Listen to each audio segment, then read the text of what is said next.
والصلاة والسلام على من كان نبيا وآدم بين الماء والدين وعلى آله وأصحابه أجمعين.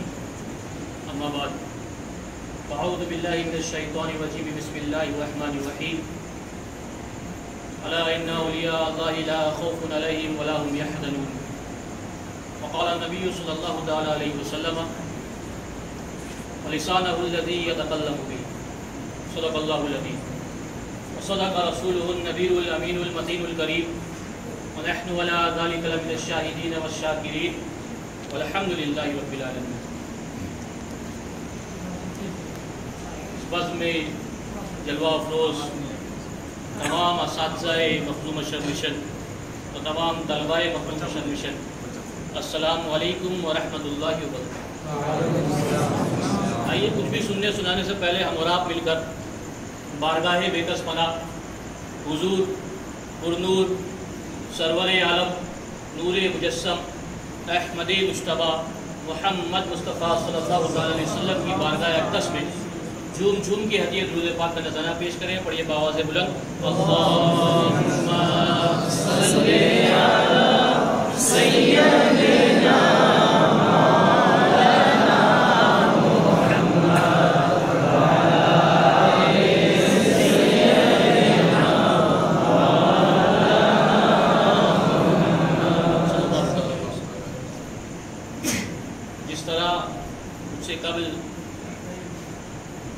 تمام طالب علم نے اپنی اصلاح کی ہے، تو میں بھی اسی غرض سے آیا ہوں کہ حضرت میری بھی اصلاح فرما دیں. مجھے یہ اسی لیے لگتا ہے کہ بس میں استاد اس لیے ہی نہیں رہتے ہیں تاکہ بچے آپ کے ڈر سے بول نہیں پاتے. بہرحال سب سے پہلے تو میں آپ تمام لوگوں کو مبارکباد پیش کرنا چاہتا ہوں. اسے سید السادات اشرف العلماء ابو المظفر سید الشاہ حامد اشرف شفیع الجیلانی کا، اور دعا ہے کہ آپ کا فیوز و برکات ہم سب پہ مالا مال ہوگا، ہم سب پہ نشاور ہوگا. چند اشعار حضور کی بارگاہ میں پیش کرنے کی سعادت چاہتا ہوں. یہ اشعار حضرت آپ کے ہی شاگرد حضرت اشرف نے لکھا ہے، شہزادے حضور تاج الاولیاء نے لکھا ہے. وہ اشعار میں آپ کے سامنے پیش کرنے کی سعادت چاہتا ہوں. کہ سوالی بن کے آتے ہیں،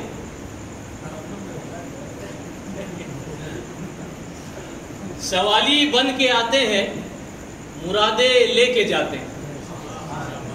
سوالی بن کے آتے ہیں، مرادیں لے کے جاتے ہیں. یہ وہ در ہے جہاں بگڑے مقدر جگمگاتے ہیں. یہ وہ در ہے جہاں بگڑے مقدر جگمگاتے ہیں.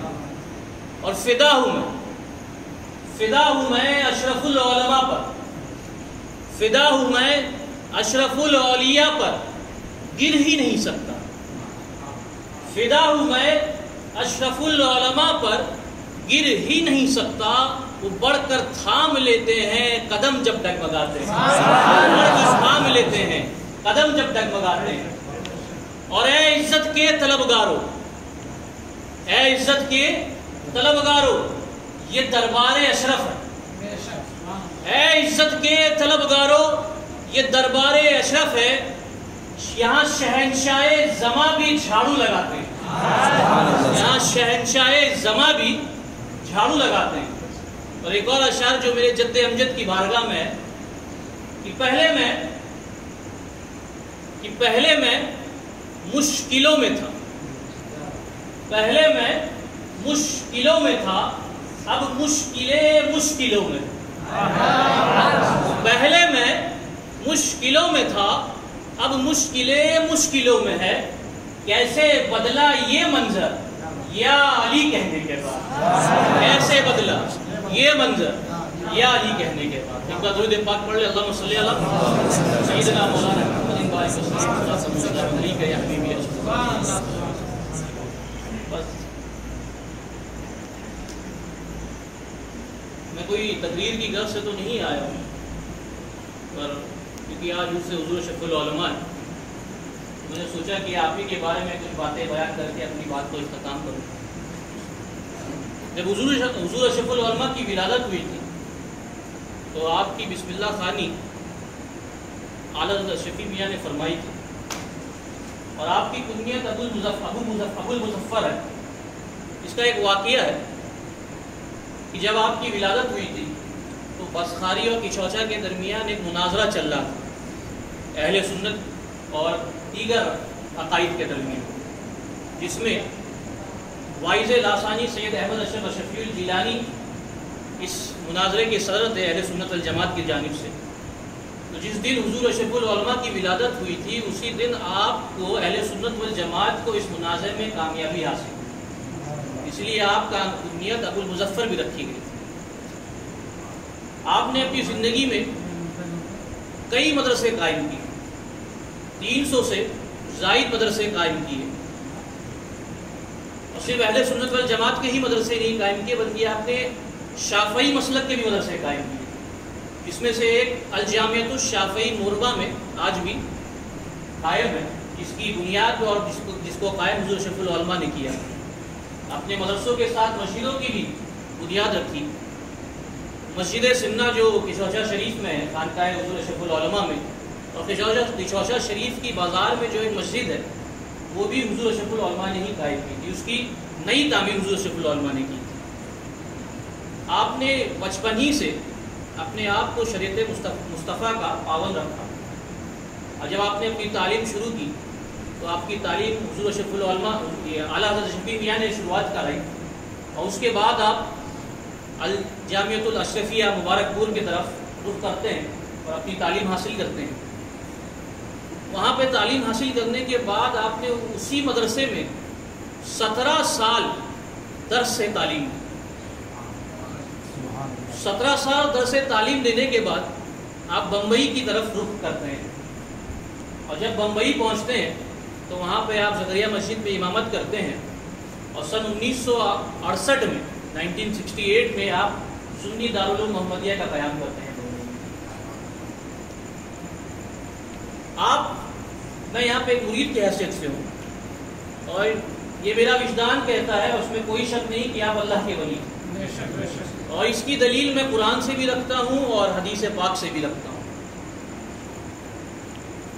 جب آپ زکریا مسجد میں امامت کے لیے پہنچے تو آپ کے استاد حضور حافظ ملت ایک خط لکھتے ہیں، جو خط آج بھی ہمارے پاس موجود ہے۔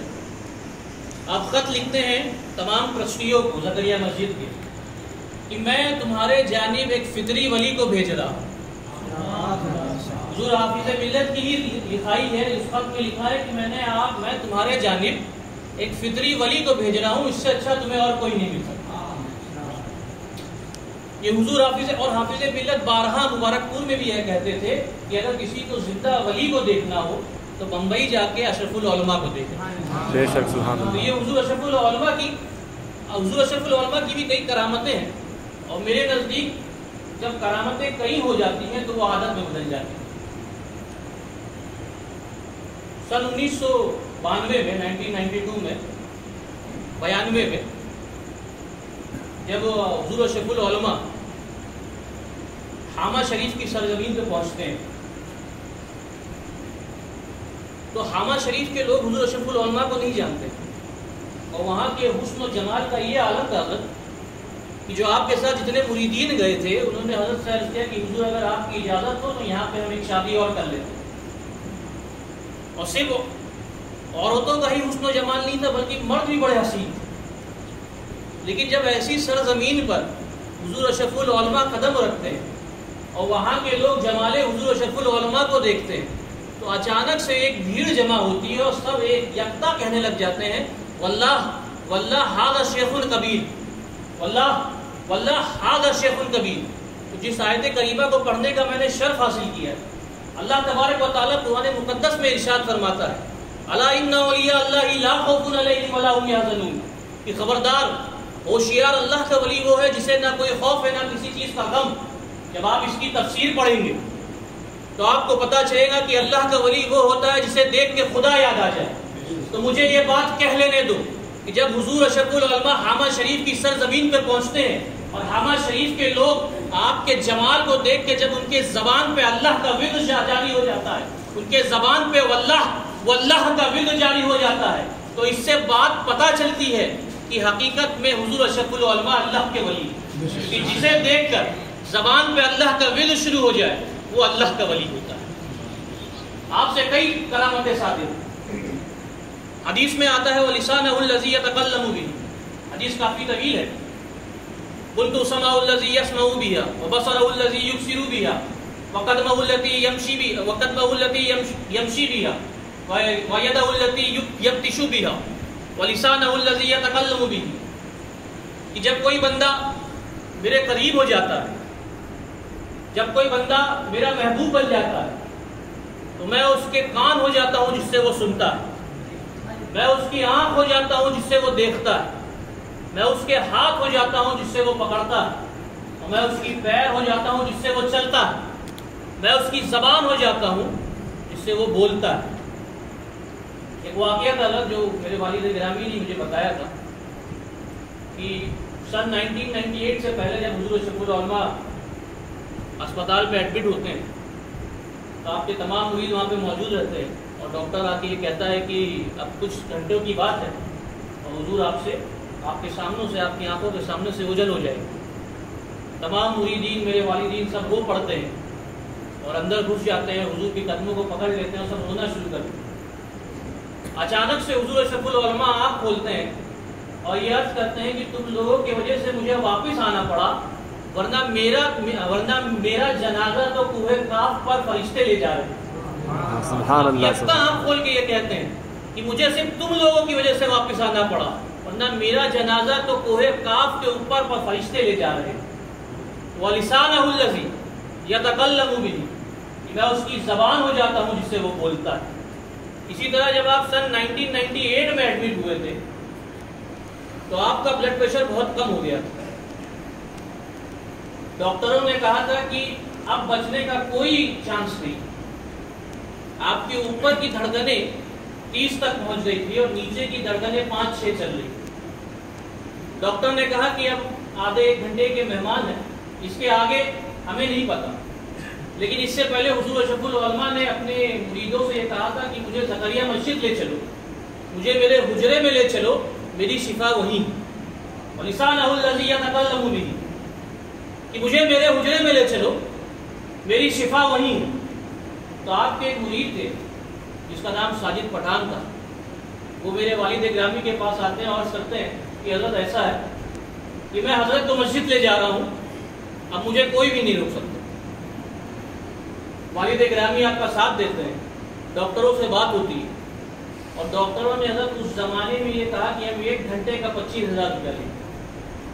3 ڈاکٹروں کو جمع کیا، ایمبولینس میں حضرت کو مسجد لے کے آتے ہیں اور کسی کو اطلاع نہیں دی جاتی ہے، لیکن خانوادے کے اور تمام مریدین مسجد میں جمع ہو جاتے ہیں۔ والد گرامی فرماتے ہیں کہ میں نے مسجد میں اتنا ہجوم آج تک نہیں دیکھا، اور اسی 1 گھنٹے کے اندر آیت کریمہ کا 1.25 لاکھ آیت کریمہ کا 2 بار ختم ہو جاتا ہے، اتنا بھیڑ تھی۔ ڈاکٹر لوگ بیٹھے تھے، والد گرامی جب حضور اشرف العلماء ایڈمٹ تھے تو والد گرامی میرے والد اپنے دادا کا کرتا پاک اور ٹوپی مبارک ڈھونڈ رہے تھے جو حضور اشرف العلماء کے پاس تھا، حضور تاج الاصفیاء کا تھا، تو وہ کہیں مل نہیں رہا تھا، آپ کے بکسے میں ڈھونڈا گیا، وہ کہیں ملا نہیں۔ لیکن جب حضور اشرف العلماء کو زکریا مسجد کے حجرے میں لایا جاتا ہے اور ڈاکٹر لوگ بیٹھے رہتے ہیں، تب واپس سے آپ کا بکسا کھولا جاتا ہے، دیکھتے ہیں کہ اوپر یہ تھیلی رکھی ہے جس میں دونوں چیز پڑی ہوئی۔ اس سے پہلے جب بکسا کھولا جاتا ہے تب وہ چیز نظر نہیں آتی۔ کرتا پاک کو رکھ کے دعائیں کی جاتی ہے اور آپ کا ٹوپی مبارک کو حضور اشرف العلماء کے سر پہ پہنا دیا جاتا ہے۔ ڈاکٹر کہتے ہیں کہ ایسا مت کرو، انفیکشن ہو جائے گا۔ تمام لوگ کہتے ہیں کہ آپ نے اپنا کام تو کر لیا، اب ہم اپنا کام کریں گے۔ آپ نے اپنا کام تو کر لیا پر ہم اب اپنا کام کریں گے۔ اور وہ مولانا رضوان کر کے ہیں جو سنی دعوت اسلامی کے میرے خیال سے نعت خواں ہیں، وہ ہاشمیہ اسکول میں پڑھاتے تھے، وہ بھی حضرت کی بارگاہ میں آتے تھے اور قصیدہ بردا شریف پڑھا کرتے تھے۔ تو اس وقت مولانا رضوان وہاں پہ موجود ہوتے ہیں، آتے ہیں حجرے میں، تو سب کہتے ہیں کہ حضرت آپ ایک کام کیجیے، آپ قصیدہ بردا شریف پڑھیے۔ مولانا رضوان قصیدہ بردا شریف پڑھنا شروع کرتے ہیں کہ حضور اشرف العلماء کی آنکھوں سے آنسو گرنے شروع ہو جاتے ہیں۔ ڈاکٹروں سے پوچھا جاتا ہے کہ یہ جو آنسو گر رہے ہیں اس کا کیا مطلب ہے؟ ڈاکٹر کہتے ہیں کہ یہ آخری وقت کے کچھ لمحات ہوتے ہیں، اس میں بدن ڈھیلا پڑ جاتا ہے، آنسو بہت نکلتا ہے، لیکن جیسے جیسے قصیدہ بردہ شریف پڑھا جاتا ہے دھیرے دھیرے آپ کا بلڈ پریشر بڑھتا چلے جاتا ہے۔ جو آپ کے اوپر کی دل کی دھڑکنیں 15-20 پہ تھی اور نیچے کی 5-6-10 پہ تھی، اب اوپر کا بلڈ پریشر دھیرے دھیرے 60-70 پہنچ جاتا ہے اور نیچے کا بلڈ پریشر 20-30 پہ پہنچ جاتا ہے۔ تب ڈاکٹر حیران ہو کے کھڑے ہو جاتے ہیں، کہتے ہیں میریکل ہو گیا، یہ تو ساکشات بھگوان ہے۔ وہ تعجب میں پڑ جاتے ہیں اور تمام مریدوں کے قدموں میں گر جاتے ہیں اور کہتے ہیں کہ اب ہمیں اس بھگوان کو، اس بابا کو ڈاکٹر یہ اسپتال لے جانے دیجئے تاکہ ہم ان کو ٹھیک کر سکیں۔ ڈاکٹر لوگ تعجب میں پڑ جاتے ہیں، لیکن مرید آپ کو جانے نہیں دیتے، کیونکہ حضور اشرف العلماء نے فرمایا تھا کہ میری شفا زکریا مسجد میں ہی ہے، حجرے میں ہی۔ لیکن ڈاکٹر لوگ خود آگے بڑھ کے ہاتھ جوڑ کے کہتے ہیں کہ آپ لوگوں کو جو کام کرنا تھا آپ نے کر لیا، اب ہمیں ہمارا کام کرنے دیجئے، اب آپ بابا زندہ ہو جائے۔ آپ کو اسپتال لے جایا جاتا ہے اور 3 دن بعد آپ واپس صحیح سالم مسجد میں واپس آ جاتے ہیں، اور 3 دن بعد تمام کارکنان اسپتال زکریا مسجد میں آتے ہیں اور بابا کی قدموں میں گر جاتے ہیں، کہتے ہیں کہ ہم نے اس سے بڑا بابا آج تک دنیا میں نہیں دیکھا، یہ یقیناً اللہ کے ولی۔ اسی طرح ایک واقعہ اور ہے،